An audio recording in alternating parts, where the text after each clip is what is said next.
Hey guys, this is Impact Hall of Famer Gail Kim, and you are watching the Countdown City WrestleCast.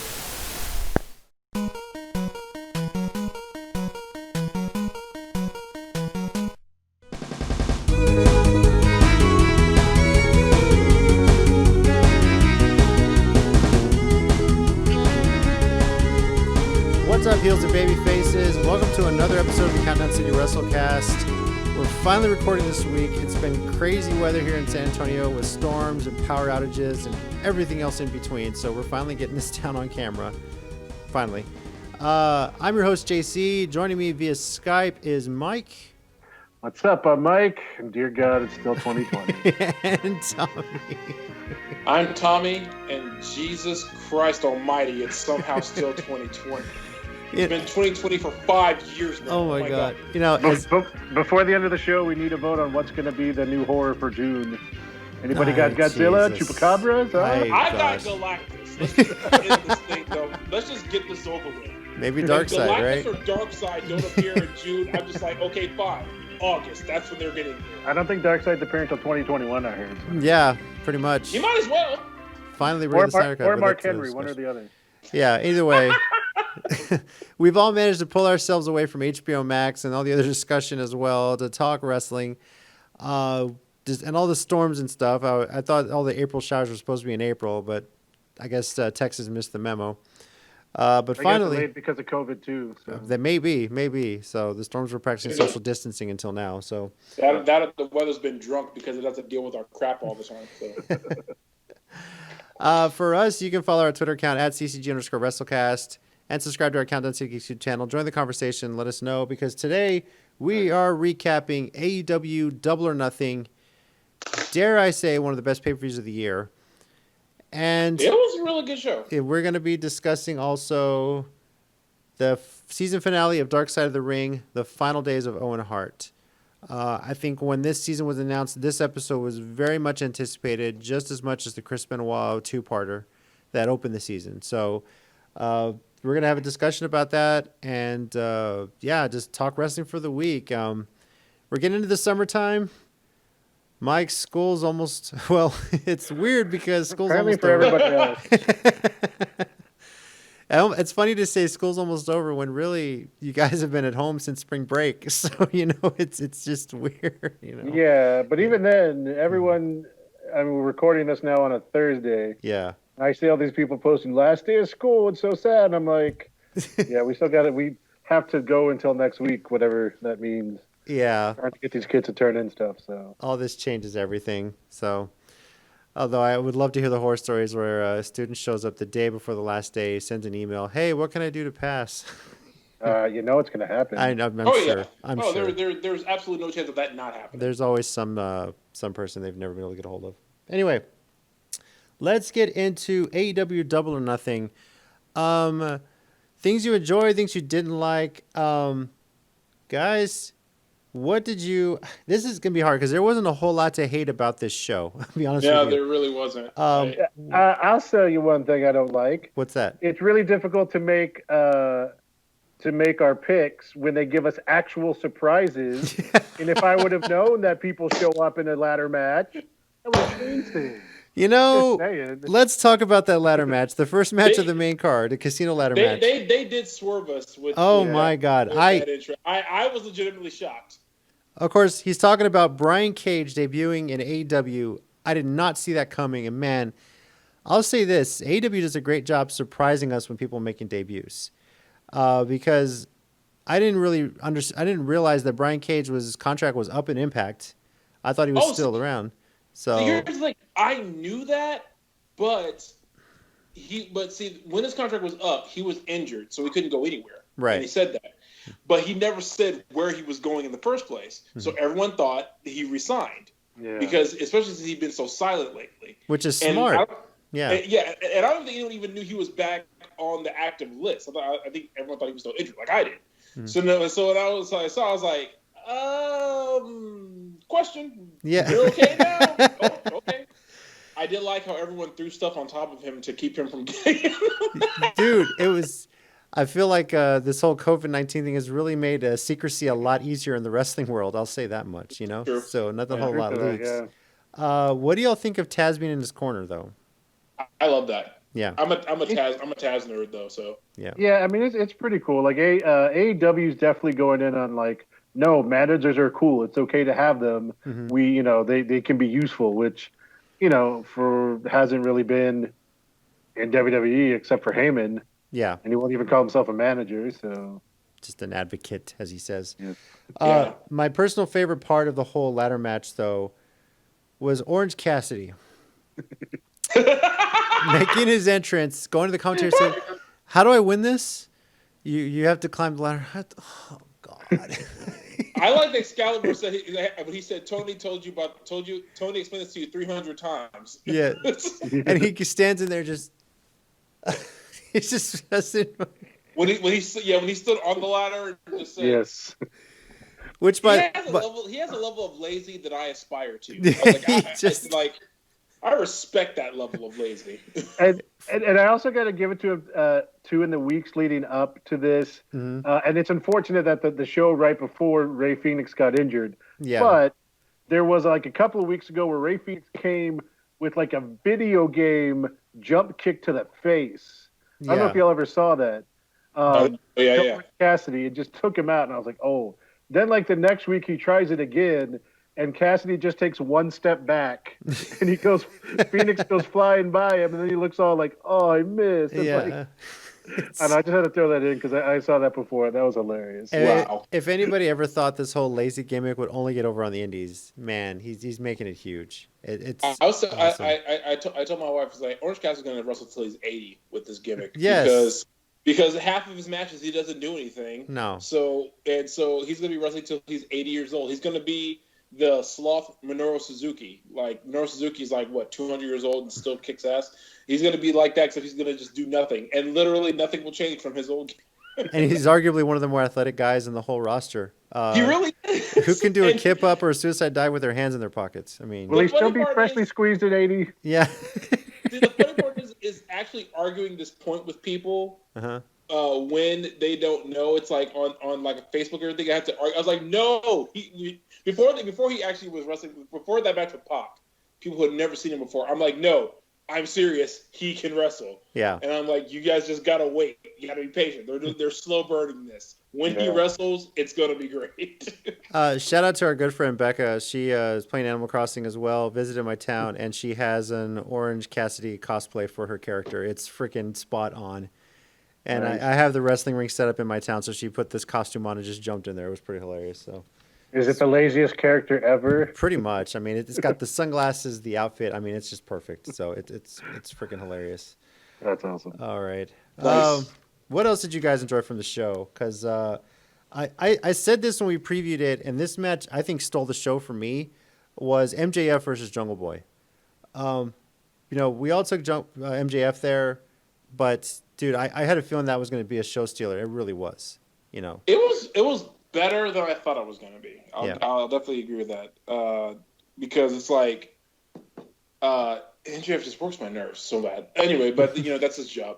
But it was a lot more technically sound than I was expecting, so I like that. The finish was pretty good too. He pulled out all three wrestling moves that he knows. Yeah. It's interesting that, and they made a point to this, and I realized when thinking about it, MJF has yet to lose a singles match in AEW. Yeah, I forgot that too, but yeah. Yeah, it's something he probably would have brought up more had he not been, injured and couldn't make the shows, and whatever. Of course. Anyway. Yeah, true. His only losses have been a fatal 4-way where he didn't get pinned, and then the Battle Royal that was on Dynamite this week. So Jungle Boy gets the first shot at the TNT Championship. Cody pulls off, I think, the shocker of the night. Yeah, a little surprised by that, but that was surprising. Yeah. They beat the hell out of each other. Man, they did. They did. I love that they each did their other managers' finishers. Cody pulls out a DDT and Lance does a spinebuster out of Arn Anderson, which was really good. So I like Cody's stinger splash too. I thought that was pretty cool. Yeah. Yeah. Go ahead. I've heard people saying that they're making allusions like Sting's Legends contract might be up, that he might be making an appearance soon. in AEW, and they're doing little things like that. I don't know. It's just something I had heard. So that would be interesting if Sting made an appearance. I mean, I was half surprised to see Vicky Guerrero at ringside, and then make an appearance on Dynamite too. So I mean, I don't know how much her involvement. Last night, so. Yeah, I don't know how much her involvement will be. Tyson, I thought it was gonna be a one-time thing. They're doing something with him and Jericho, of course. But that's another thing to look forward to. And I laughed because I don't know if you guys saw me post. I posted it on my Instagram. After the show, Jericho tweeted out. He said, "Keep Tyson away from me, Tony. I won't forget. I haven't forgotten January 2010, and I never will." And I was like. And that's how I think I put, if you don't agree that Jericho's the master of all these pro wrestling, you're wrong. You're absolutely wrong. This man is everything pro wrestling should be. He's the master of pro wrestling. And he's having so much fun. Oh, yeah. You can tell he's having being such an idiot chicken shit heel. Like, it's amazing. Like, talk about a guy who wrestled through until he's 80. It'd be Jericho. I mean, his characters all somehow tie together one way or another. He's kind of found a resurgence thanks to DDP Yoga, where he's able to continue wrestling, and he's working pretty safe for the most part too. So. And I know we're talking about Double or Nothing, but again, real quick, if y'all happen to catch any of Dynamite last night, the Inner Circle had their pep rally at the end of the show, and they're giving each other's gifts. And one of Pride and Powerful. One of them pulls out the Vicks Vapor Rub for Sammy, and he's like, "Rub it all over yourself." That's what my abuela used to say. And Jericho, just without breaking, is like, "That's what my abuela used to say too." And I was like, "God damn it, Jericho!" No, one time when even before that, when they did the celebration for the champion, where they gave him like a bandana and like good and all that, I was like, first of all, how is everybody in this ring and nobody breaking character? I don't understand it. I would fall out laughing already because I'm like, that's it. It's over. I'm done. I gotta laugh at this. But see, this also convinces me that Santana and Ortiz, everyone says that they're not being, I guess, utilized properly, and I'm like, give it time. Right now, everyone's just having fun. Yeah. And see, my thing is to piggyback off that, the being utilized properly thing can't really apply to anybody right now because this is a weird time. I was just going to say, they kind of had to go in a holding pattern while still trying to go forward. So yeah, I think what I've enjoyed about AEW is it's a slow burn, but it's a good slow burn. Like it makes sense, but they're not trying to do things too quickly or too fast. Like they want it to build up. They want to get it over.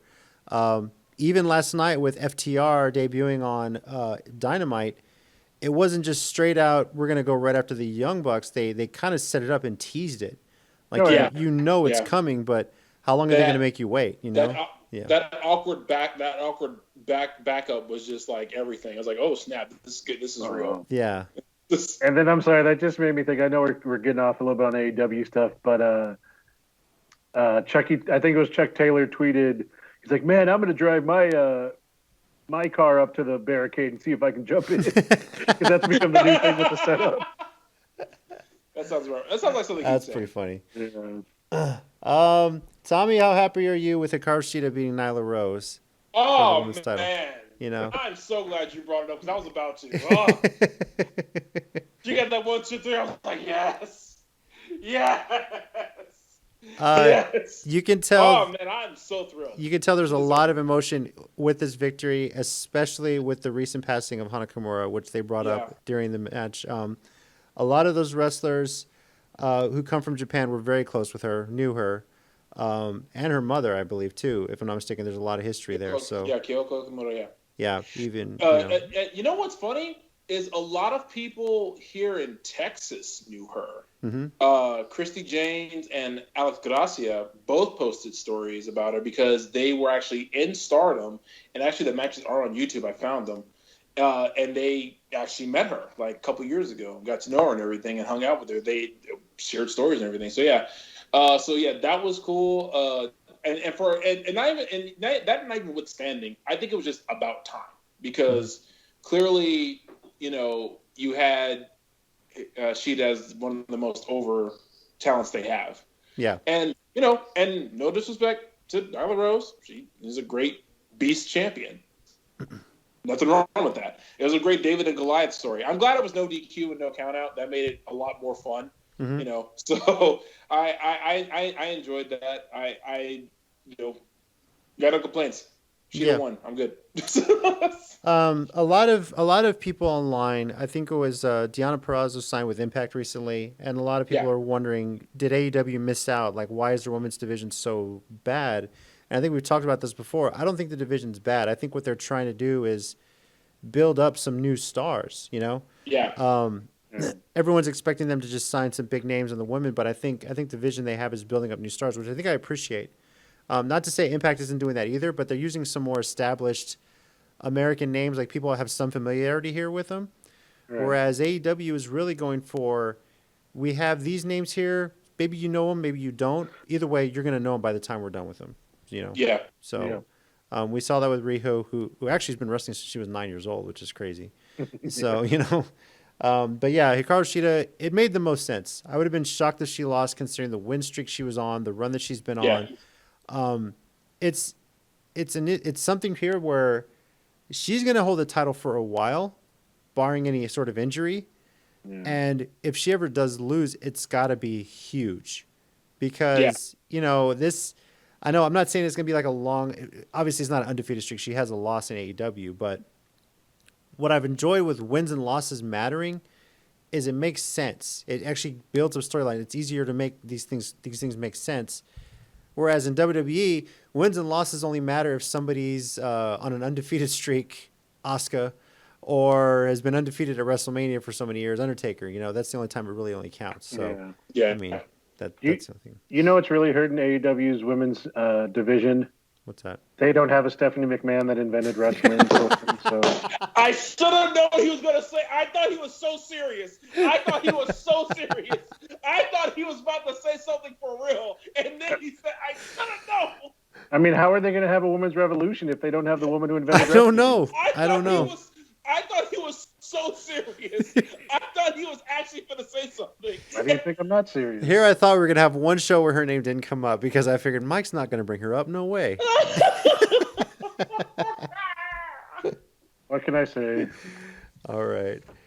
The World Championship match, I mean, honestly, the only things that really highlighted me, I felt it was going to be a short match. It was. The win was by submission, but there was no appearance by the Dark Order, which kind of surprised me, but who knows?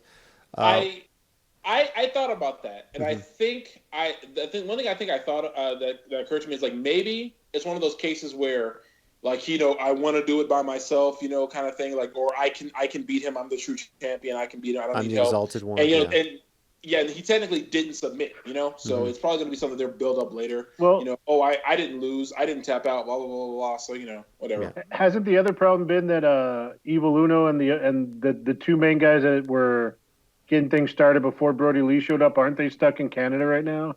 Yeah. Is that what it was? They couldn't get over? Oh, okay. Yeah, they haven't even been able to leave. So I know they had all the other minions, but I'm sure that was a little part of it too. They didn't have the two main guys. This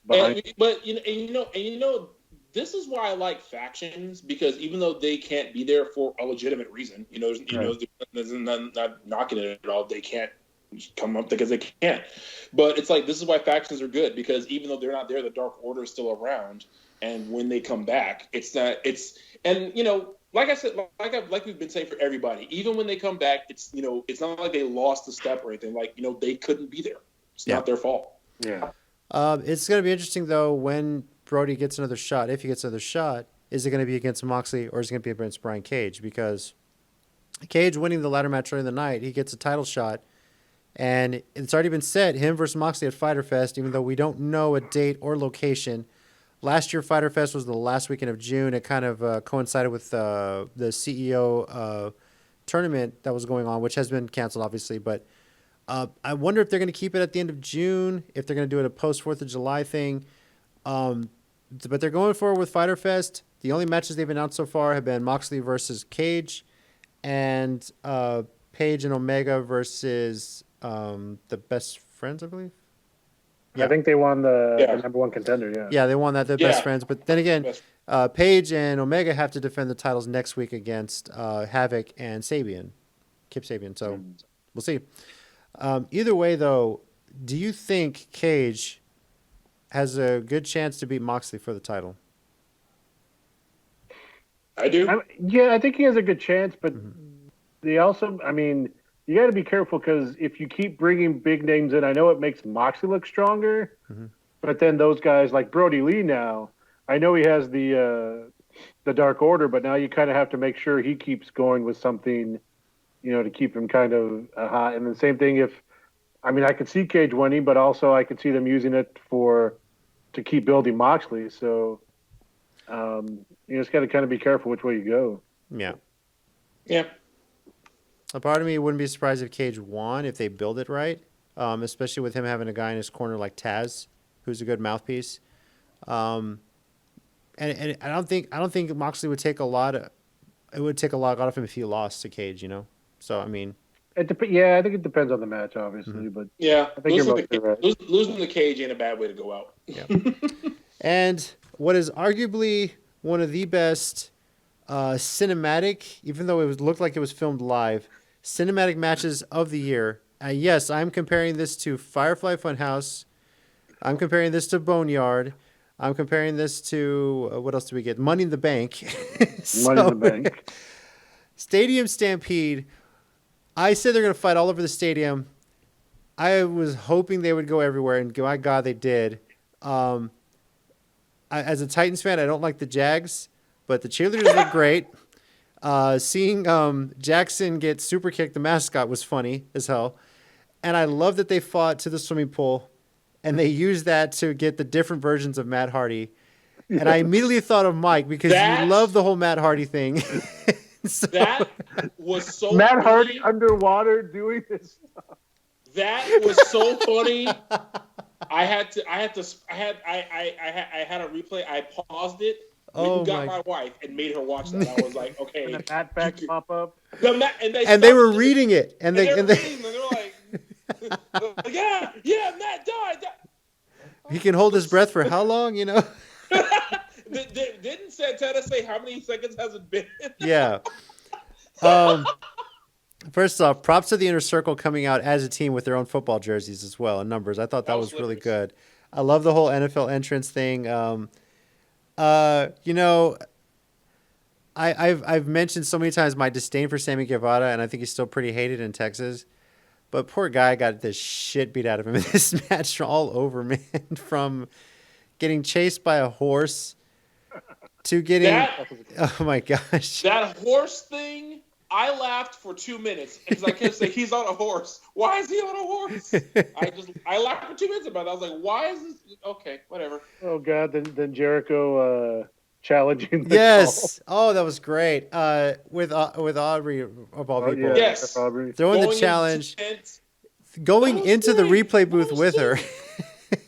Just hilarious. I mean, this had it all. And oh wait, did you see them on Twitter after that? No. Aubrey put best job ever, and then Jericho retweeted it and said worst ref ever. Jericho's the master of social media. Okay? I love it. Matt Jackson suplexing Sammy Guevara for 100 yards all the way to the end zone, and then getting flagged for excessive celebration. So he just super kicks the ref, which was hilarious. And that was Nas. He's used to that by now. Yeah. The Young Bucks super kicking him was just another day for him. And Paige and Hager, despite all this, found a way to meet up at the bar, which made total sense. They put a bar fight in there. It was like, this actually makes sense for the match considering the characters. Yeah. So, yep. You had free reign for an NFL stadium. I love that they had the names of the factions in the end zones of the stadium as well. Oh my God, this was so good. I really fun and entertaining. Yeah. I really hope. I mean, obviously we want this COVID thing. We want them to be able to travel again, go all over. We want the shows in Vegas. But man, if they do another pay-per-view in Jacksonville, please do another Stadium Stampede for it makes sense because it was so good. It was so good. It was great. So much fun. I do think that may be one of the silver linings out of this is for both companies, honestly, is that going forward, even when they get fans back at the right times, hopefully not overkill, but doing cinematic matches just to add that different element to two pay-per-views and stuff because they've been relatively fun. Yeah. I think that's a really viable argument ever since Matt Hardy started doing the final deletion matches. Well, yeah, Yeah. He doesn't bust those out every single chance he gets, but like when they're appropriate, he'll bring one out, and like essentially it's fans just watching it, and they're fun as hell. And I think honestly, in a weird way, I think everyone should thank Matt Hardy for this. And not saying cinematic matches haven't happened before. I think someone else made that point of like, hey, we've had cinematic matches before. I was like, I agree, that's true. But to this level, I think Matt Hardy is one of the guys who really took advantage of what those could be like, The whole so bad it's good thing, that the Matt Hardy feel of it, the final deletion and all that. I hated Broken Matt when he debuted. Yeah, I know. Stand it. And I was same here. I hate this gimmick. It's so stupid. And within a year, probably 6 months, he completely made a believer out of me. Yeah. I was like, damn you, Matt Hardy. Damn you. I'm right there with you. Well, I think what I enjoyed a lot about this was that it didn't feel like a cinematic match. Like the only real cinematic elements were the different versions of Matt Hardy emerging from the pool. And that really was the only thing that I was like, that's the only thing that felt like they shot multiple times. It's the only thing that felt like that. Yeah, everything else seemed pretty live as far as the camera angles, the work. The one winged angel off the bleachers for the pin. That was good. Good God. Yeah. And then chasing down Sammy Guevara with a golf cart again. I like the typical horror face that came over him when he heard it was just hilarious. I loved it. I love it. It was such a fun match. If you haven't gotten to see this pay-per-view, and we probably spoiled a lot of it for you, but if you're not able to get on Bleach Report, this match obviously is probably one of the best AEW's ever done. It's a classic. I think if you're a fan of wrestling at all, you should see this. It's so much fun. This is such good shit, right? So good shit. Good shit. Overall, a fun night. As far as our picks, this seems to be a trend among all of us here during quarantine. We all went 4-3. Again. Yes. Now, yes, there was 8 matches we picked, but Dr. Britt Baker, due to injury, was replaced by Penelope Ford, so we kind of threw that one out. And Chris Statlander, I think if we'd have known that was happening, Chris Statlander, we all probably would have picked her. So. I did definitely go with Statlander. Yeah, so all of us going 4-3. Tina included, although she didn't get to see Double or Nothing. It's kind of a crazy busy weekend for us, and then she's wrapping up her school year. So, but we're going to get right into our WrestleCast ratings. 0 to 5, 5 being WrestleMania 17, 0 being December to Dismember. I'm going to start this off and go right out and say, for me, Double or Nothing was a 4.9. It was so much fun. Wow. I really enjoyed this. The aforementioned Penelope Ford and Chris Statlander match was kind of I think the title match was a little slow, a little boring. I thought it didn't have as much buildup as it should have, but everything else was just so good. Having the fans around there, and when WWE did it on Raw this past Monday, it just felt weird because they haven't done it at all this whole time, and all of a sudden they're busting in people from that work for the Performance Center, their other talent, whereas AEW's been doing it from the beginning. And when WWE did that, did it feel to you like, okay, you're supposed to cheer and boo for whoever we tell you kind of thing? Whereas with AEW, they're staying in character while they're cheering and booing, I think that's what made it more fun. And I also feel like because the AEW crowd are wrestlers who we clearly has heels and faces. Right. It's like, we know who's who, and the Performance Center guys, they could do that too, but it kind of doesn't feel as split. Yeah, it's always just WWE has to micromanage too much. They don't let it feel spontaneous and fun. There were some moments, but I know what you're saying. It's a lot more natural, and there's a lot more fun being had, it seems like, by the AEW people. From the first night they did it, MJF betting on matches with Sammy Guevara was just hilarious. So that was good. But 4.9 for me personally, I think it's probably the best pay-per-view of the year. Definitely the best of the quarantine era, and well worth the $50 you might have paid on Bleach Report Live to see. Oh my God, this is gonna go down as the quarantine era. Pretty much, right? Mike, I know you got to see most of it. Do you want to feel comfortable giving a rating on this show from what you saw? Not comfortable enough to give it a 4.9. Okay. But, I'll say a 4.7. How about that? Okay, cool. 4.7 for you. Tommy, how about you? I'm going 4.75. Okay. Any complaints about I had the show were very, very minor. Nothing too big. And honestly, to your point of the Statlander Ford match, I think that one was so last minute that they were like, they had to fill time. And I think one reason I'm letting that one get away with a lot was because since Ford was involved in the ladder match when she shouldn't have been, but she's involved in the ladder match. So that's I think that was the thing going in. It's like she was already like hurt, if you want to say that. Right. But like I said, any other complaints are minor. That Stadium Stampede match was every bit the insanity I kept hearing. God, it was just so fun. It was just so fun. I kept laughing because like Jericho, they kept talking because I heard they had filmed it already, and like a lot of people kept saying how crazy and insane and how fun it was. And I was like, well, what did they do? So I watched it. I was like, okay, yeah, this is pretty much this actually lived up to the hype. I agree with this. Cool. So since I'm using my phone to Skype call, I have my calculator in front of me, so I think I did the math manually. It's been a long time since I did that. I got the 4.78. Mike, does that sound about right? Is that overall rating? Yeah. Yes. 4.78. 4 times 3 is 12. 7 and 7.5 is 14.5. So that's 13.5. Plus you did a 0.9, so 14.4 divided by 3. Sure, sounds good to me. Carry the 2. Sure, I think I was following along with you. If I'm wrong, I'll have it in the text corrected here. Who knows? As you mentioned, Fyter Fest, they did announce no date or location yet. They also did announce that All Out is coming back September 5th, but still no location set. As it stands right now, I think we can assume everything's coming out of Jacksonville until they're able to get the clear on traveling and finding other places. I think with All Out, they do want to try and look to go back to Chicago. That seems to be the standard there for them. So yeah, definitely. Yeah. But AEW, great show. Interested to see what they build up for Fyter Fest, when it's going to be, but a lot to anticipate there. Now, we're going to move into our discussion about the latest episode and the season finale of Dark Side of the Ring, where they talked about the final days of Owen Hart. As we mentioned from the top, this episode was very much anticipated. It's a story that basically they released it pretty much 21 years later after the passing of Owen Hart. This was in 99. This was before, internet reporting was kind of taking off. This was like the end of Mike and I's senior year. I remember that much. And there was just a shock when the news came out.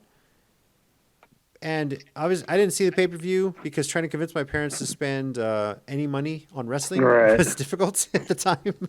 Yeah, we hadn't got to Fatso's yet. So. No, we hadn't discovered that, and let alone hadn't moved out of the house yet. So I don't think Mike was 18 at the time yet. By the time, so no. So I figured they were going to give us a backstory on Owen and what he meant to a lot of people. Pretty much the first half of the episode was just how good he was that you don't really realize it. Obviously, a lot of this is very rare to get this sort of like presentation about Owen, because ever since his passing, his widow has kind of kept his image in any form from really being used, especially by WWE, without her being compensated for it.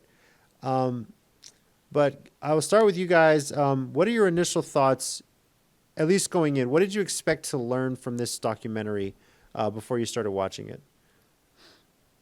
I don't know if I expected to learn anything per se. I just I was looking forward to, and it wound up being exactly what I hoped to hear was to finally hear from Martha Hart and kind of from her side of stuff, because the WWE side had kind of been like, oh, well, we're just trying and you don't want to do anything, and we tried to help in this, and you're just you didn't want to do anything to do with us, and I was kind of hoping to finally hear that other side, and we did, and it was enlightening, and I really appreciated everything she had to say and her family. Like it was nice to see that side finally.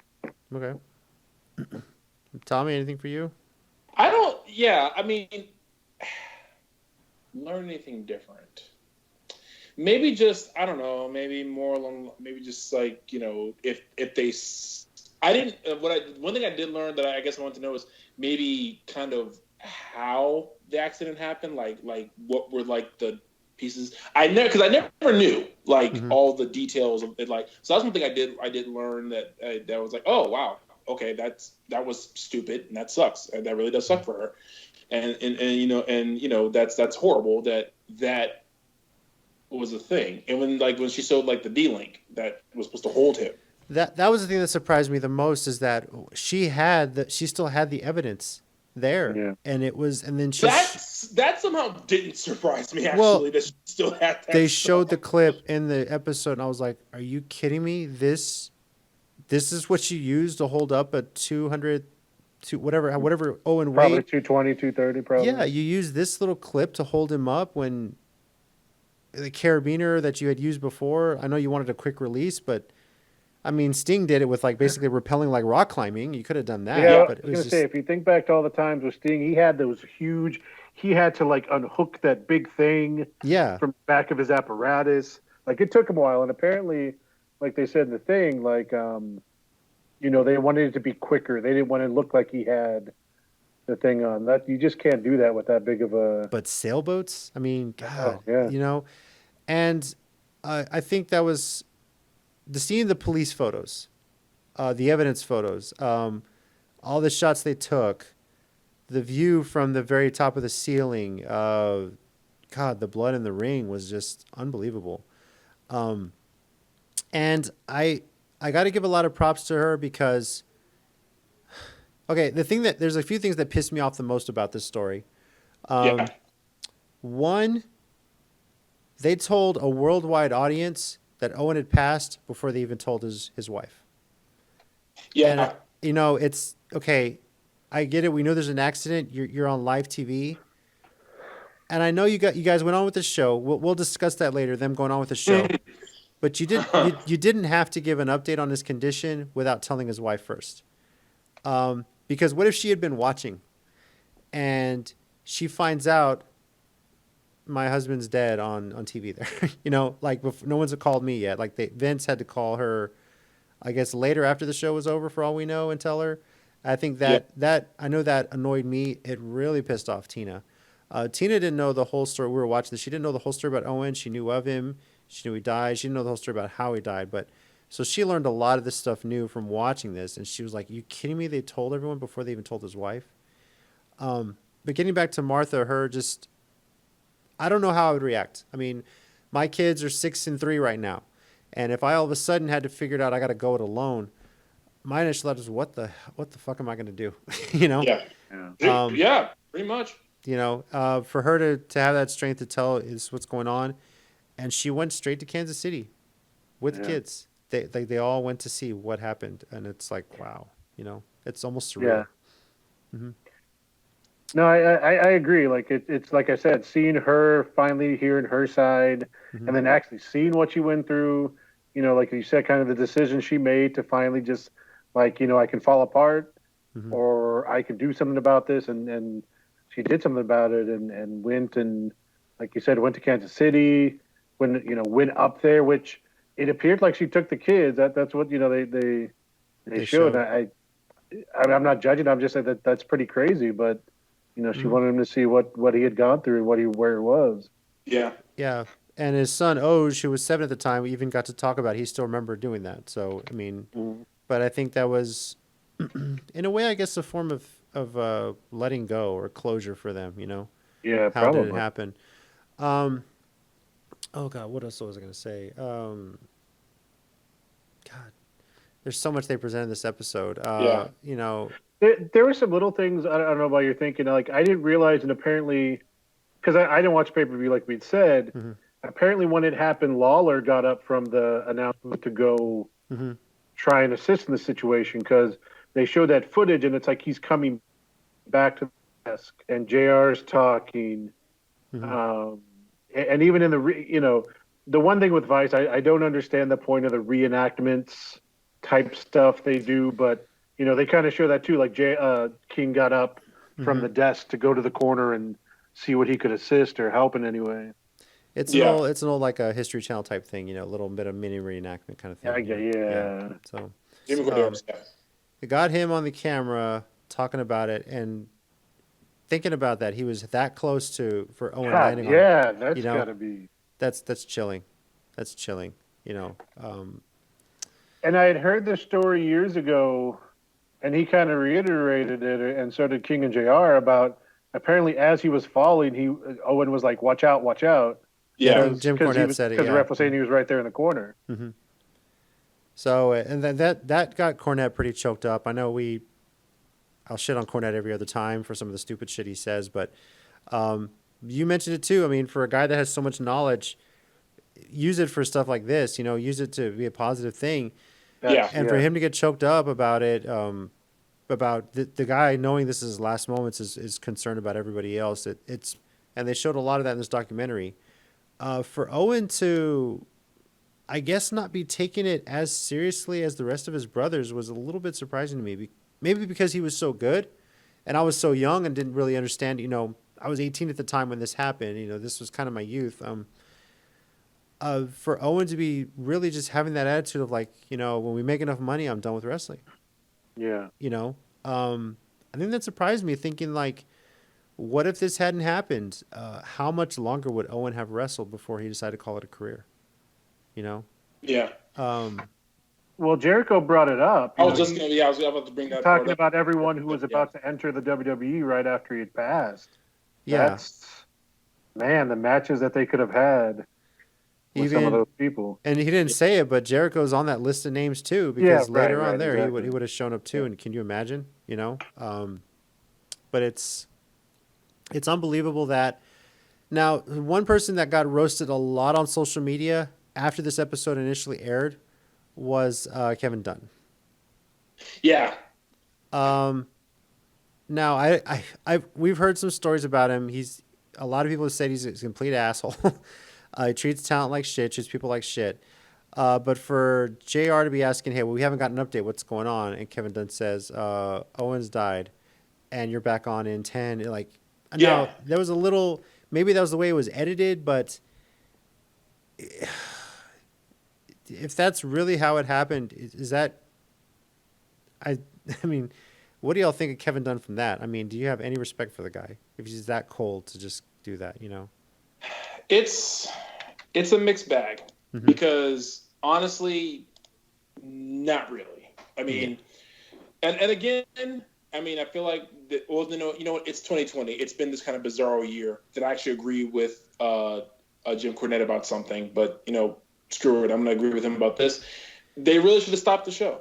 I'm sorry. Hey, refunds. Sorry, guys. Everybody, we had a serious accident.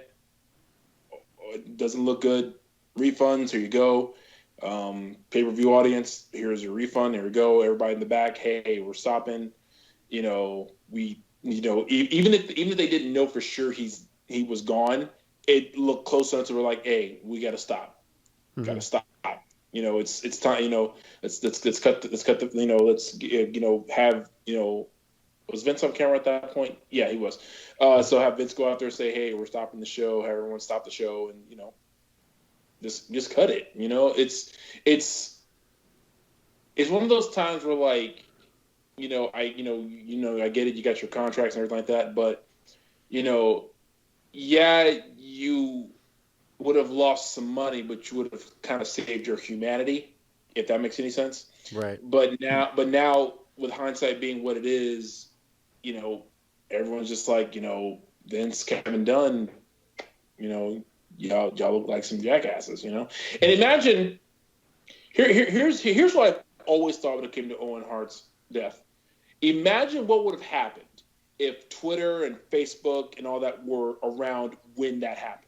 Yeah. And imagine them not telling the crowd what's going on, but like people getting tweets about it and getting text messages about it. Do you know? While they're there, exactly. Yeah. They probably would have rioted in that building. Mm-hmm. Yeah. And so it's like I didn't really have a ton of respect for Kevin Dunn going into this. I definitely have a lot less now. And you guys, let me know if you agree. Does it look like that WWE uses JR as their sacrificial lamb for a lot of crap? Yeah. Owen Hart's dead. Chris Benoit's funeral. It's like they send him in as the guy to get stabbed. It's kind of funny you mentioned that because apparently Arn Anderson on one of his podcasts recently basically said in WWE the good loyal employees get kicked in the nuts because they know they'll be loyal and keep. And there's a little bit of that to it. It seems like JR for years, and not just that. Like think about the embarrassment they put him through on TV. Not to get totally off, No, you're right. But yeah, like when he had to take time off or surgeries and things like that, they made fun of it. And yeah, no, I agree with you 100%. Yeah, it's like the poor guy was always their scapegoat, and to the point where you're like asking why? What did he do that you're making him the sacrificial lamb for all your BS? Because probably because he was a loyal and a good employee, and they knew he'd do it. Never said no. So I will. What was I going to say? Okay.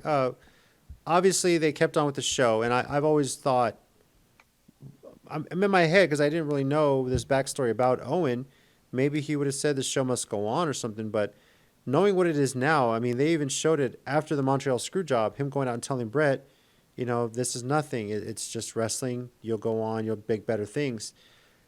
If I'd have known this about Owen back then, I'm pretty sure Owen now probably would have wanted the show stopped. Do you think if Owen had a say in it, should they have stopped the show? Yes, obviously. But I think a lot of why it went on was the Monday Night War was still pretty hot. I mean, WWE was winning by that time.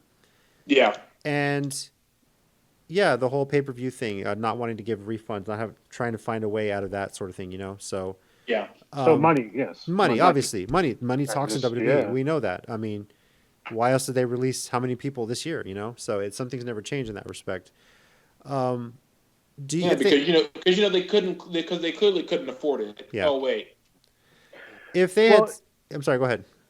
Well, no, I just wanted to add one other thing with that. I don't know if you're going to bring this up here, but like I said, I've heard throughout the years a lot of people try to justify it and say, oh, it's the show goes on, blah blah blah. I've always felt, like with you guys, that they should have stopped the show. But I think it was Cornette who brought up a totally different thing too. Like someone just died. That's a like maybe not a crime scene, but there's a death. You got to there's evidence and there's stuff and he mentioned that. And I was like, you're right. Like there's there's a death happened. I mean, you got to do investigation and stuff like that. Just not they just kept going on. And I even saw people posting online. Apparently, if you watch the later matches, how many times the camera catches wrestlers just looking at that corner, with that kind of look on their face, like they're not even there. So. Even Jeff Jarrett getting emotional on the promo, but it's funny you mentioned if social media was around back then. Nowadays, WWE uses 4 or 5 different canvases a night. They're all on top of each other and they replace them. For them to have the police photos there, they had one canvas that whole night. Can you imagine if this had happened and they had multiple canvases? They could have removed a canvas and got rid of the evidence. It's something that would have happened. But on top of that, if they had stopped the show, given the refunds, let the police do the investigation. Do you think Martha Hart would have felt a bit differently towards WWE than she does now? Absolutely. Mm-hmm. I think if they had stopped the show, just altogether, hey, okay, you know what? We can't keep the show going today. It's over. It's over for tonight. Clearly, WCW has won this month, and we got to figure out what happened here. Stop the show. Looked at it. She'd still be mad, which is entirely her right. But I think she'd have more respect for them going forward. And maybe if they'd have been more supportive with the lawsuit part of it. Now, obviously, she sued him in Kansas, where the event took place. They wanted to move it to Connecticut, their home state. And obviously there it's about money. For all we know, it's about legal advice that Vince got. Let's try and move it so we don't have to pay as much. Right. But I think, granted, she did get $18 million out of it. The money wasn't the issue with her. She wanted to take WWE to court so they can, I guess, talk through it, really, because when you look back on it, WWE really hasn't officially taken any blame for Owen's death, for any sort of negligence on their part, for anything that they did. For apparently getting the not top-notch bringing people like that. We kind of talked about that earlier, but they said the first few times he did it, they had like the top Hollywood rigging people, and they had we talked about the big old thing, and then this time they used that one from the boat, and apparently it was like another company that was just flown in kind of late because they decided late in the creative process to do the stunt. So, and it's little things like that, and apparently they said they rehearsed it slightly. Well, no, he didn't want to. He wound up not doing the rehearsal, if I remember correctly. He didn't want to do the big rehearsal from the ceiling, he did but it a little bit. I think they rigged him in the ring, but from right above the ring. Oh, okay. But they didn't do the full ceiling to the ring. They just did it from like where he was to make sure where he was going to land. They pulled him up a little bit. Okay, yeah. Yeah, but as she understands it, when they did that, because they don't know. No one really knows if they used a full carabiner the proper way, or if they used that sailboat clip that they have that he actually did use that busted when he fell. So that's what we don't know. Now, based on what happened, the way they handled the lawsuit, the way WWE, of course, she said multiple times in interviews, why would I let him in the Hall of Fame? They don't even have a physical Hall of Fame. It's just another way for them to sell tickets and make money off my husband's name. I'm not going to allow them to make any company to make money off of my husband, who she holds him responsible for killing him. And based on this evidence, and WWE has yet to really fully respond to their side of it, and I think a lot of people weigh that. We're probably never going to get that. I have said so many times, and I think Mark Henry said in his Hall of Fame induction speech that Owen deserves to be there. Yeah. Watching this, I don't know so much anymore. Same. He deserves to be in it. I totally understand Horror's stance on it. Yeah. Like, he is clearly a Hall of Fame WWE wrestler. Right? Like, if there was a physical hall, if it was a prestigious, if it wasn't like a ticket thing, right? No. But even then, like, for the most part, the majority of Hall of Famers that go in, I mean, the more recently, it's like we have to fill a certain quota of people in. But I mean, the ones who had, made a lasting impact on the business, people who have gone in who deserve to be called WWE Hall of Famers for whatever that means. He deserves it. But like I said, I totally understand her stance for not allowing them to bring him in. I mean, his impact, I think, especially had he lived and had he been able to wrestle longer, would have just increased. So, yeah, for sure. Do you agree with her decision to not allow him to be included in the Hall of Fame? Yeah, I understand it. I understand where she's coming from. Yeah, so yeah, I have no problem with it now. Tommy, your thoughts on all that, as far as Hall of Fame thing? I mean, yeah, I would love to see him go in, but I see your point. And I think, honestly, this is one of the few times where the fans can't really have a say. We really can't. As much as we as fans loved him, as much as we would love to see him, this is one of those times where it's really not our call. She let him into one Hall of Fame. Hold on. I'm trying to remember, because I remember she did let him into the Luthez Pro Wrestling Hall of Fame. That's it. Which I think, and so it's has a building, like it's a physical hall. Yeah. I think Brett's in that one too, and Brett has said that one means more to him than anything else. So but from a personal standpoint, when it comes to WWE, though, I get it. Even her son said like he wouldn't let him in, and wouldn't let them let him in, and I get it. And people who don't understand that, I think at that point you're being kind of selfish, because if you really want to, if you really think he deserves, then show the Luthez Hall of Fame some more attention. Give that more prestige. If you really want to see him in a Hall of Fame, name your favorite wrestlers and put Owen in it. But if she doesn't want to let him into that Hall of Fame that she blames for her husband's death, and a lot of people would say rightfully so, that's her call, man. I mean, it sucks to know that he'll probably never go in, but at the same time, it's completely understandable why he will not. And at no point am I saying that she should change her mind, because a lot of people who probably had no business making the decisions they did made the decisions that A, led to his passing, and then B, didn't show that passing enough respect. So, as sad as it is to say, yeah, he's probably never going in, and honestly, that's probably for the best. What do you think would have to change for her to relent on that, or to change her mind on that? And I shouldn't say relent, for her to change her mind. And the only thing I can think of is WWE has to take the blame for it. Yeah, They I would haven't think done first that. off, 21 years full later, responsibility for what happened would be the main thing. Yeah. Like, say, it happened. It's our fault entirely, and then make some kind of amends with her. And maybe you make the ceremony something that isn't an event for people to buy tickets to. Maybe you hold a private event, like, you build an actual building, you have a private event for WWE staff, Hall of Famers, and those being inducted. And then, at WrestleMania, you introduce them like you do now.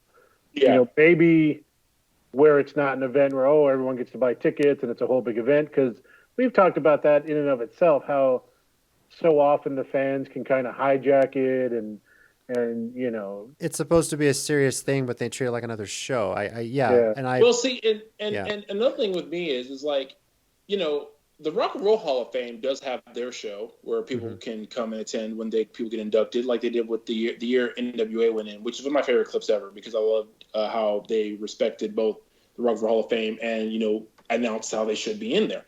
But the difference is the Rock and Roll Hall of Fame also has a building. Yeah. Doesn't it? Yeah. But that's always my thing with the WWE Hall of Fame. Why isn't there a building? How there is no way Vince can't afford it. I mean, I can understand not putting it in Florida, hurricanes and whatnot. Put it in Stanford. Exactly. Put it. You have the means to do it in Connecticut. I mean, sorry. You cannot convince me folks wouldn't drive up there for that. You cannot convince me people would not make a trip. I think it would make more sense in Orlando, though, just because Orlando is such a high visited city. I get that, but I'm thinking baseball Hall of Fame's in Cooperstown. No one goes to Cooperstown unless for the Hall of Fame. It's a small town thing, NBA Hall of Fame, Springfield, Massachusetts. These small towns that have these Hall of Fames, that makes their whole town. You could do it in Stamford, Connecticut, and the tourism in that town will go up for people wanting to see a physical hall, Or put it somewhere near New York City where Madison Square Garden is. Put it make it like a few cities away from that. I mean, a lot of WWF's business was MSG for decades. Yeah. And if it wasn't for MSG, you probably wouldn't even have WWE anymore, because half their money was made off that building.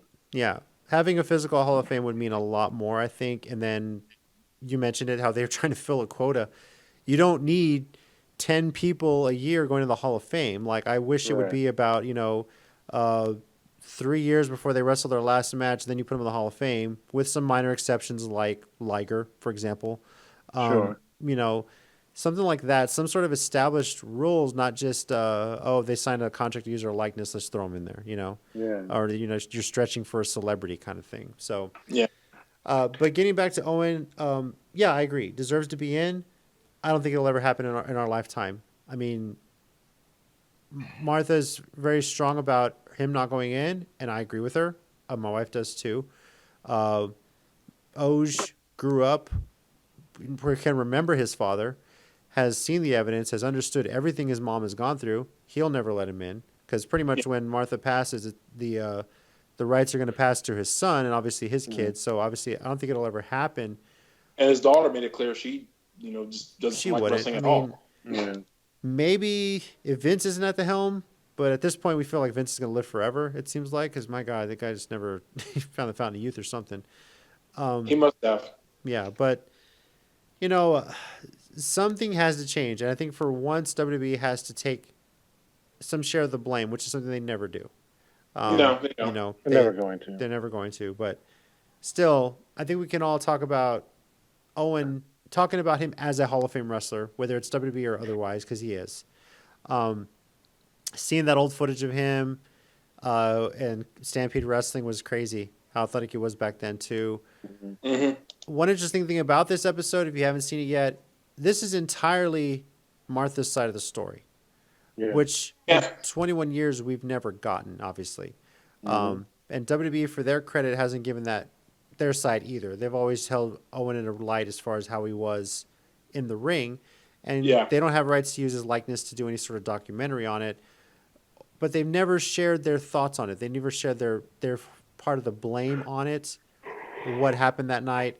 They didn't interview Brett for this because I think Brett is kind of at odds with Martha. A lot of the Harts are because she sued WWE. Brett for a time was on her side, but he's kind of working with WWE, and that they've kind of had arguments back and forth. Who knows? I mean, it's one of those things that may never, ever get resolved, sadly. But I would love to hear WWE come out and say your side of the story for once. Give us what happened, be truthful about it. That's all I would love to see. So, Can I add one minor other thing in? Just it's related, but not completely. Yeah. They showed a clip of Vince at a press conference trying to answer some questions, and like I should have realized this, but I never really thought about the connection until now. Do you notice how he answers questions belligerently, very similarly to someone who's in power right now? Who doesn't like when people question him? Yeah, I just saw that clip and I was like, oh my God, it's the same thing. And obviously they're close and they're friends, but I got that feeling immediately too. Yeah. Vince felt like every media guy was attacking him back then because the decisions he made, I guess, who knows, and the Bob Costas interview is first thing that comes to mind, so it's Vince being Vince, and these are the clips people have. This is what they're going to show because he won't sit down and tell his side of it. He wants to control everything. He wants to control the narrative. He wants to control how it's presented. And he doesn't have control over that. He must hate Vice right now. He must not be able to stand that channel. Does he even know what Vice? Does he even know what Vice is? He probably does, but if it's not WWE produced, he's not going to sit down for an interview for it. That's just the plain truth, and it sucks because if they had gotten his side of it and had him sit down and what his thoughts were on it, you imagine the ratings on this. You imagine what they could have talked through, and for all we know, maybe they could have put Vince and Martha in a room to just talk it out for once. Who knows? I don't know if Vice is that good. Yeah, I don't know. I mean, hey, they brought Nancy Benoit and Chris Benoit's families back together after all these years, so it could happen. Yeah, but that was a little bit. I know. I know what you mean, but I don't know if they're that good. Yeah. I don't know because Martha might throw hands. You know what I'm saying? I mean, I would love to see that. Put that on film too. I think a lot of people would love to see that actually. If you haven't seen it yet, check out Dark Side of the Rings. The Final Days of Owen Hart is their season 2 finale. They have been confirmed for a 3rd season of Dark Side of the Ring. Production though was a little bit delayed because of COVID-19. And I haven't watched it yet, but usually a week after the episode, they release an extended cut of the previous week's episode, which they have one of Bret Hart. It's on my DVR. I haven't watched it yet, like I mentioned. So check it out. It's on Vice TV. I believe you can also get the episodes through YouTube as well.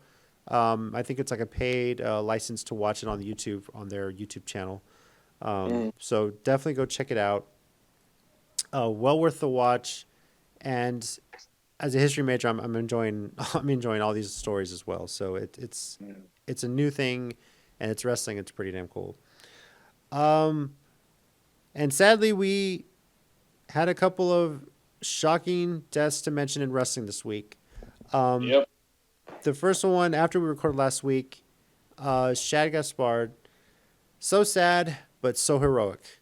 As this whole quarantine is going away, people are starting to go out and about. He goes swimming in California off a beach, gets pulled for a riptide, could be saved, and he says, "Save my son first," which I think any father out there would have said the same thing. So that spoke volumes to me that he put his son before himself, and the body washed up a few days later, and Shad is no longer with us. I still remember the video that was posted of MVP and Shad in a bar watching Kofi win the title at WrestleMania last year. Their reaction, how much that meant to them. That's like the lasting image I have of Shad Gaspard, which is pretty amazing. So it's just shocking. It's crazy because we all remember Crime Time. We're all hoping Crime Time would always make appearances like at WrestleMania when they do like a funny skit or something like that. So. Brooklyn. Yes. I don't know if y'all remember I think it was Lita's last match. I knew you were going to mention it, but yes, I did. I remember. And after she loses, they grab her stuff and start trying to like sell it to the crowd or whatever. Yeah. Because she went out as a heel. Yeah. Mm-hmm. Yeah. So it's one of those things he'll always be remembered as a hero. It's so heroic. It's God, but I really hope that his son doesn't grow up and blame himself for his father's passing. Yeah, that's I mean, and see, here's what's sad. Mm-hmm. After hearing what poor David Benoit has been through his whole freaking life, which I think is complete and utter bullshit. Yeah.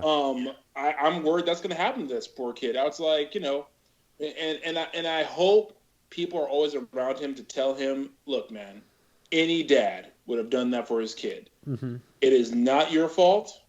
And look, and it was a freaking riptide. That's just nature being nature. It's mm-hmm. not your fault. It's not your dad's fault. It's it just happened. No one is to blame for it. And your dad honestly did the absolute right thing. Yeah. And I hope he's got people around him his whole life to tell him that, because there are going to be trolls who claim to be fans of Shad's who say stuff like that, which to me makes you not a fan. Mm-hmm. If you put the blame on the kid, you're not a fan of Shad's. You can't be, because that's completely opposite to who the guy was, and you can see that in all his stuff. Agreed. Yeah. One of my favorite. Real quick. One of my favorite moments of Crime Time was when DX was together.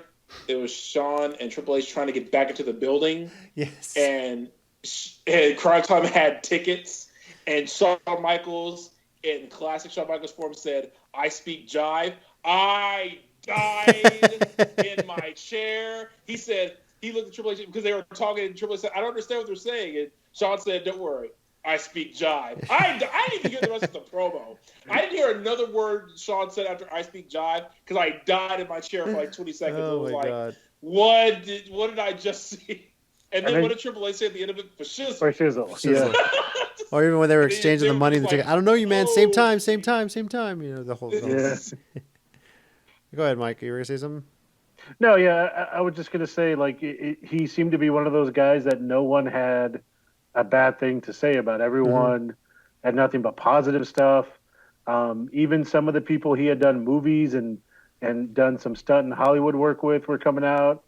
I still haven't seen it, but apparently he was a villain in the Birds of Prey movie. Yeah, I heard that. Wow, I need to go back and watch either it now. A villain or like a thug or something. Or something like that toward the end. Okay. And so one of the actresses from that movie apparently came out and had some kind words on Twitter and stuff. So. You know what he did do that I completely forgot about till they brought it up is he was the body motion capture for Kratos in the latest God of War game. Wow. Yeah, I completely forgot he did that. One reason that this sucks, like on a personal level for me, is because I met him last year during the G1 Climax weekend because VIP was holding the big show where he was there, and I saw him again back in February when VIP had another show, and that sucked because it was like the last time seeing him, but it was special because like my dad was with me, and he got a kick out of Crime Time. He never seen him before. He was getting a kick out of them. He loved it. So I told my dad that. He was like, "Oh man, that really sucked. I really like those guys." I was like, "Yeah." So it's really sad, and. I know we always joked that they were still employed by WWE. They just forgot about them because for so long they were, Hey, you never know. They could have still been getting a check and just weren't officially, Yeah. I like the picture from his memorial service, like at Venice Beach. A lot of guys from different promotions were all out there, like, you had guys everywhere just out paying their last respects. So, speaks a lot about him, the kind of person he was to have that many people out there. And yeah, for sure. But yeah, don't blame yourself for it. I mean, it happened, but he saved your life and did the right thing. As far as those who have ever been in Rip Current or Rip Tides, best advice I can give you is just let it carry you. It'll push you out, and then just swim back to shore. You'll be all right. So I mean, I think a lot of inexperienced beach swimmers will not know what to do, and you just feel like you're getting pulled away, and all you have to do is just let it take you, and then you'll be able to swim back just fine. So, but it's all good. So it's a sad story. But, and it's already been a weird year. It's already been a rough year. And we already mentioned the passing of this person, but Hana Kimura, which this one is just a matter of, and there's a lot of things, and there's something I'm going to mention in my 1 minute warning too, because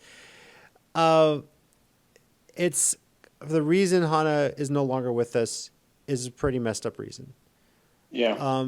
Online bullying is a real thing, and for whatever reason, she was a victim of it, and I can't see any good reason why. And it just got to her, and she took her own life because of it. So. Oh, I can explain because I had to figure out what in the world took probably one of the best future wrestlers of all time from us. Mm-hmm. So apparently she had been on the show called Terrace House, which they've canceled, by the way. Mm-hmm.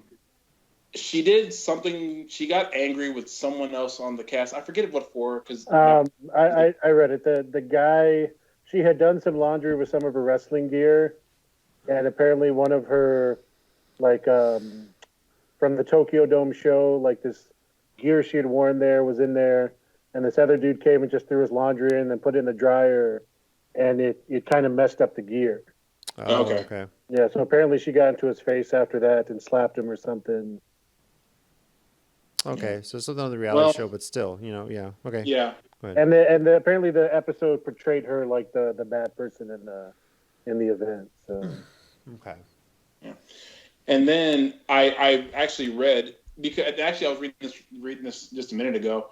Apparently she was bullied as a kid because her can't haven't confirmed this or not, because her mom Kyoko Kimura is a wrestler as well, but her dad was Indonesian. Mm-hmm. So Hana herself was Indonesian and Japanese, and apparently she got bullied for that. So wow. Because whatever, people are stupid, and I guess that kind of thing just carried with her the whole time. But the more news comes out, the more heartbreaking it gets. I'm not the biggest animal person, but I get people who love animals, and her last act was like making sure like someone took care of her cat. And I don't know if you guys saw what I posted. I posted something on Facebook, a picture of her cat, mm-hmm. and it's like this cat has like the most heartbreaking face you've ever seen on any animal. And I was like, man, it's like he knows what happened. It's like he completely knows what went down. And it's just heartbreaking because, and I've said this before, I've said it a million times, and I said it again right after this happened. You don't know what people are going through. Sometimes it's all people can do to manage a smile and get out of bed. Sometimes it's just all they can do. And when you say things to people like that are mean and hurtful, people take them seriously because it's just, they're just, barely making it. And my ultimate point was I don't like Kim Kardashian. Not really. I'm not, I don't hate her because I don't know her. I don't know her to hate her. Mm-hmm. I don't like the public mass around her. Like, I don't like the center of everyone's universe. But I am light years away from ever wishing her death. I do not want her to die. I don't want her killed. I don't want her to take her own life because that is just evil thinking. She has done nothing to me. She has done nothing worthy of me saying that. These people did not know Hana. They had never even probably met her in person.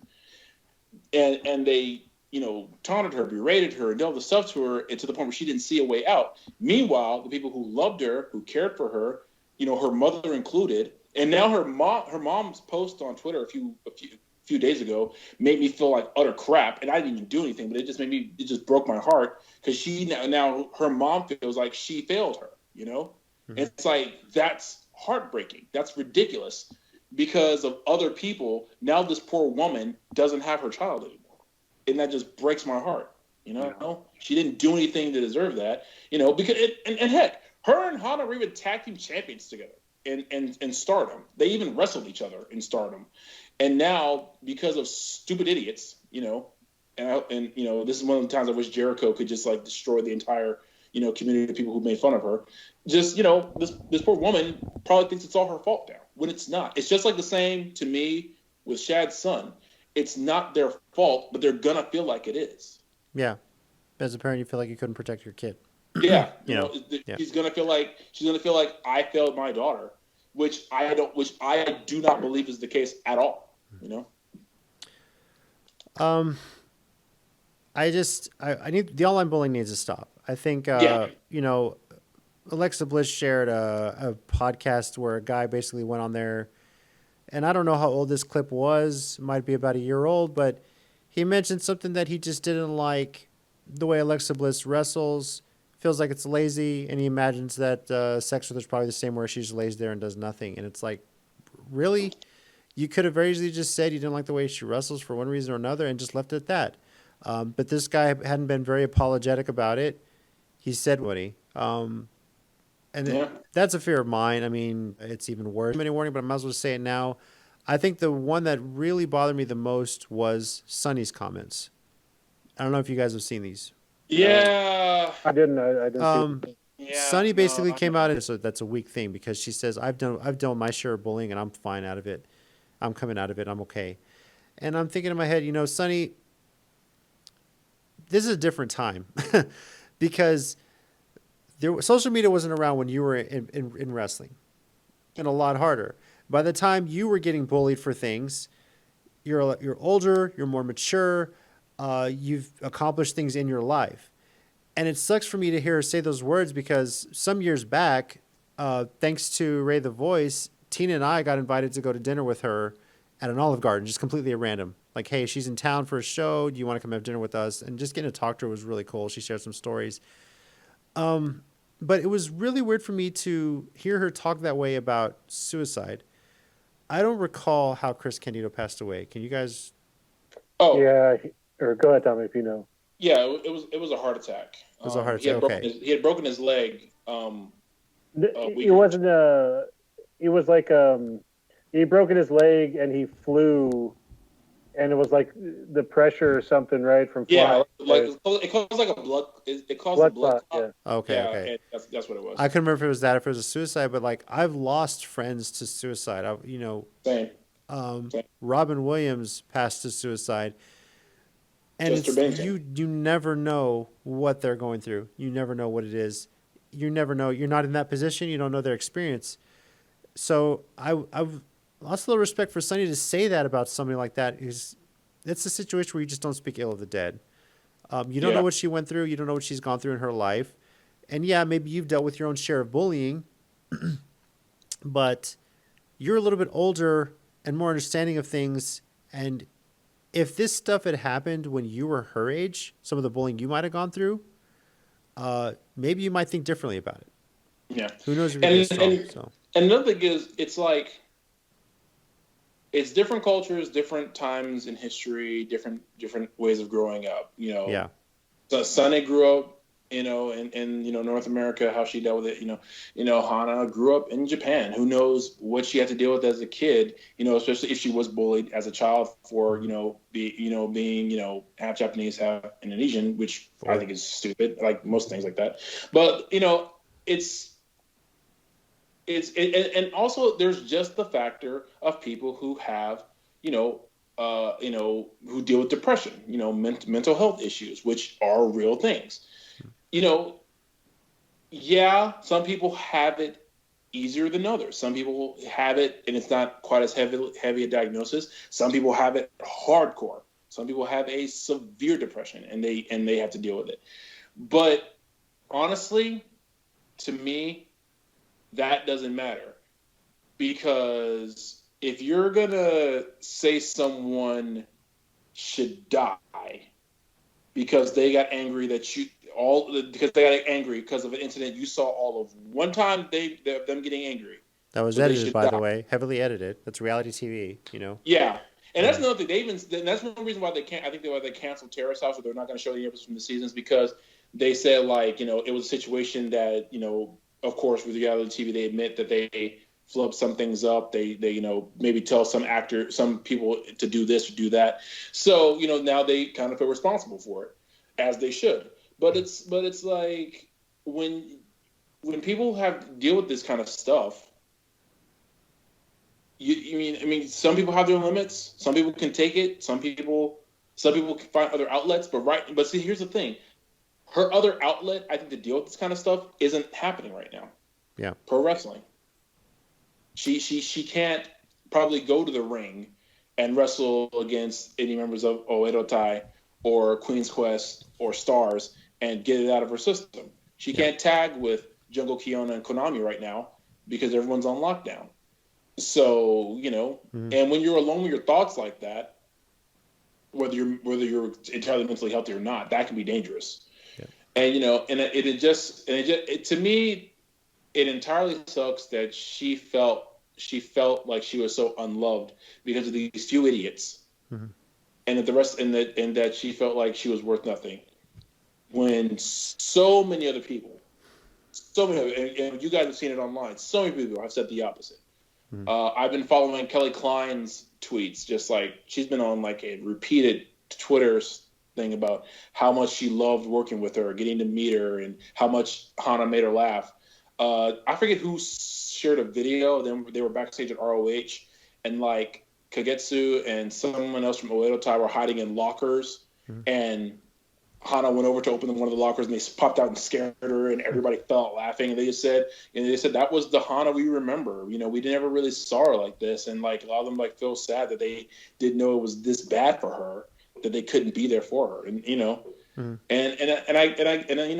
just sad, and I'm just so sad that she probably didn't know that she could have told them, hey, I'm really battling depression, and all of them would have. And of course, if they could get to, if she'd have told her that, she'd have probably said, well, tell me who it is. I'll just go kill them because I don't care. So she probably would have told Kagetsu, this guy's bullying me online. What's his Twitter handle? Let me get his address, and okay, I'm gonna go murder him. I'll see you in a few minutes. It's a sad situation all around. If you're depressed, if you're battling suicidal thoughts, please get help any way you can. If you're one of those assholes online, man, just be positive. This ain't the time. We're all going through shit. Don't drive people like this. Just be better. Just be better people. That's the only way this world is going to get better. So. Well, I mean, that's one of the biggest things that, like, I don't understand this culture of social media where you have to find the people who you disagree with, you don't like what they do, they see things differently, and you just have to, like, comment on them. And I'm kind of at a point where, like, you know what, if it's something I don't care about or I don't agree with, I'm just going to ignore it. Like, you're not going to change anyone's mind online. There's no point to just, spending. I don't understand why people spend so much of their time just finding other people that they disagree with and trashing them and talking crap to them and doing this kind of stuff. Like, I've never understood it. Like I joke all the time about not liking Stephanie McMahon and the Bellas, but like Tommy said earlier, and we've mentioned before, I don't wish any harm on them. I don't want any bad things to happen to them. And sometimes if they come out on TV, I really do change Raw or whatever. Like, I don't, I'll joke about it on here, but I've never tweeted them negative stuff. I've never been like, oh, I hate you, you're stupid. Like, I don't get it. Yeah. And it's and then with regard to what you said to Sonny earlier, people got to stop thinking that because they did something, because they see things a certain way, that it's good for everybody in the world. Yeah. Right? Maybe you're capable of dealing with stuff, and you can listen and hear the abuse, and you can go on with your life, and that's great. But every person is different. Not everyone deals with that. I think there's far too much of this. You have to be tough and strong, and don't be weak. Like,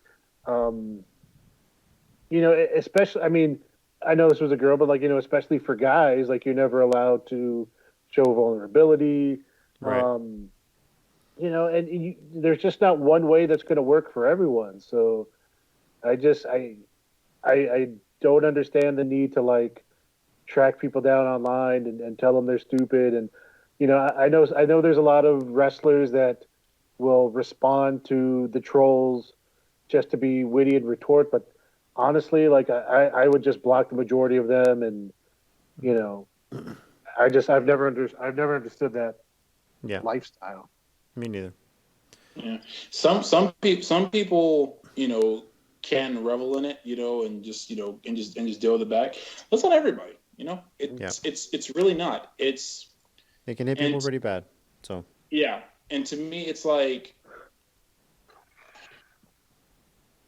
going out of your way to tell someone they should die, what does that accomplish? And because in the horrible case like now, when it happens, what did you do? Mm-hmm. Congratulations, this person did that. Now what? What's your next goal for the day? Yeah. You got, like, because that's one thing I put. It's like, you got what you wanted. Now what? You know. Yeah. And another thing is, I think probably one thing that maybe affected her so much was they weren't insulting. You know, they weren't like at a wrestling show and yelling at her or anything like that, because she was part of Oedo Tai. They were pretty much heels, more or less. You know, they were known for distracting the referee, and all three of them would hang a opponent against the middle. They would all stomp their feet on the opponent's face. Honestly, it made for a hilarious image. But it's like, this is like someone insulting her as a person. You know, I'm sure that hurt way more because it's not her wrestling persona. This is like her. You know. So. Yeah. I think we'll pass on the 1 minute warning. Just we talked so much about this, and I'm getting a low battery alert on my phone too. Anyway, so yeah, it's all good. But yeah, just be good to people. Be good to each other, man. Especially right now when we're not able to be in the presence of people around right now with social distancing and everything like that.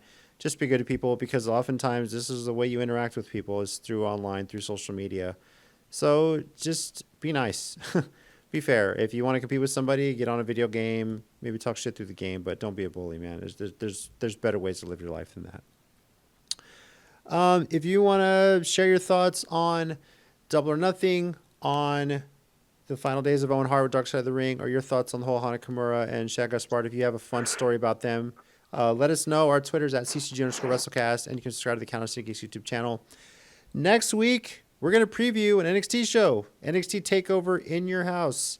Woo! I cannot believe they're bringing In Your House back, but it seems so appropriate given what's going on right now. They're even bringing the old logo back, and it's a Sunday pay-per-view for NXT, so it's pretty exciting. Is Todd Pettengill giving away a house again, or I wonder if they're going to give away a tiny house. Who knows, right? You know, that was always the fun part about it. That would be awesome, actually. Now that you mentioned that, I hope he makes a cameo. I would love for them to do that. Yeah. So, looking forward to it, though. Basically, what we got coming up, we have TakeOver in your house. WWE is coming back with Backlash.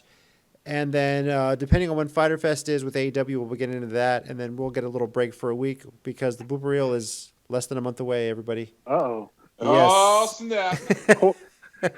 Blooper Reel quarantine edition. Pretty much. Most of it will be. There'll be some snippets of things from before we had to go into lockdown. But, there's another time, yeah. I will say last week when Mike was here recording and I did some tests, there's some material that's going to be great for the Blooper Reel. I can't wait to put that in there. I can't wait. So, anyway, thank you everybody for joining us. I was saying through a pretty extensive episode, but it was a lot to talk about. Feel free to share your thoughts and let us know your thoughts on NXT TakeOver in your house, which is next week. Thank you guys for joining me over here, because I have them probably up here on the screen somewhere. We got Tommy. Thanks, guys. We got Mike. Thanks, guys. Be good to each other. And I'm JC, and as always, heels and baby faces. Remember, pro wrestling is real. People are fake.